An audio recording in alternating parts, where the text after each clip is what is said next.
बोलिए श्री कृष्ण भगवान की जय।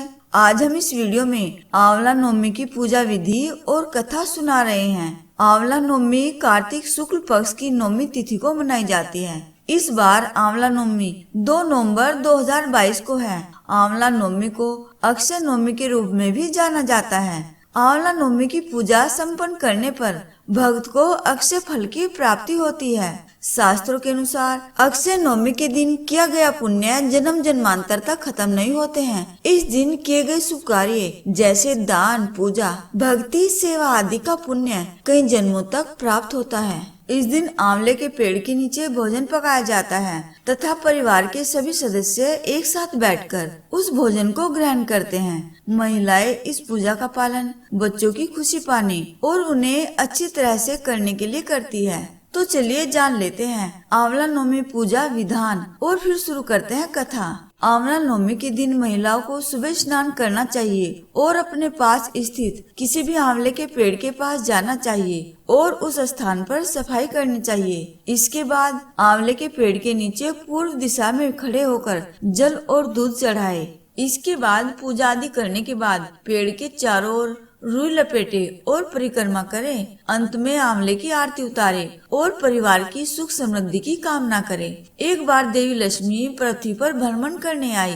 रास्ते में उन्होंने भगवान विष्णु जी और भगवान शिव जी की एक साथ पूजा करने की कामना की। तब लक्ष्मी माँ ने सोचा कि विष्णु जी और शिव जी को एक साथ कैसे पूजा जा सकता है। तब उन्होंने महसूस किया कि तुलसी और बेल की गुणवत्ता एक साथ आंवले के पेड़ में ही पाई जाती है। तुलसी जी भगवान विष्णु जी को प्रिय है और बेलपत्र भगवान शिव जी को। माता लक्ष्मी ने आंवले के पेड़ को विष्णु और शिव का प्रतीक मानकर आंवले के पेड़ की पूजा की। पूजा से प्रसन्न होकर भगवान विष्णु जी और भगवान शिव जी प्रकट हुए। लक्ष्मी माता ने आंवले के पेड़ के नीचे भोजन तैयार किया और उसे श्री विष्णु जी और भगवान शिव जी को परोसा। इसके बाद उन्होंने उसी भोजन को प्रसाद रूप में स्वयं ग्रहण किया। जिस दिन यह घटना हुई थी उस दिन कार्तिक शुक्ल नवमी तिथि थी, अतः यह परंपरा उस समय से चली आ रही है। आइए अब शुरू करते हैं आंवला नवमी की व्रत कथा।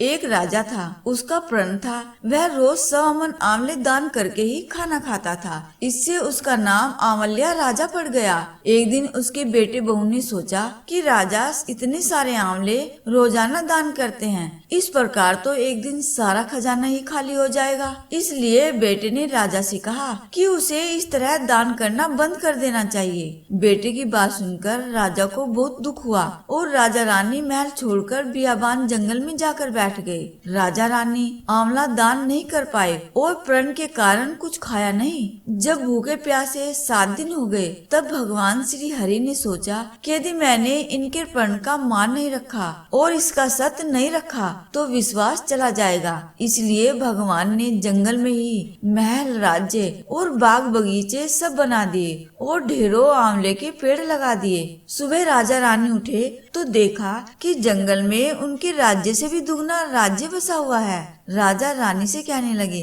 रानी देख कहते हैं सत मत छोड़े सूरमा सत छोड़िया पत जाए, सत की छोड़ी लक्ष्मी फिर मिलेगी आए। आओ नहा धोकर आंवले दान करे और भोजन करे। राजा रानी ने आंवले दान करके खाना खाया और खुशी खुशी जंगल में रहने लगे। उधर आंवला देवता का अपमान करने व माता पिता से बुरा व्यवहार करने के कारण बहू बेटे के बुरे दिन आ गए।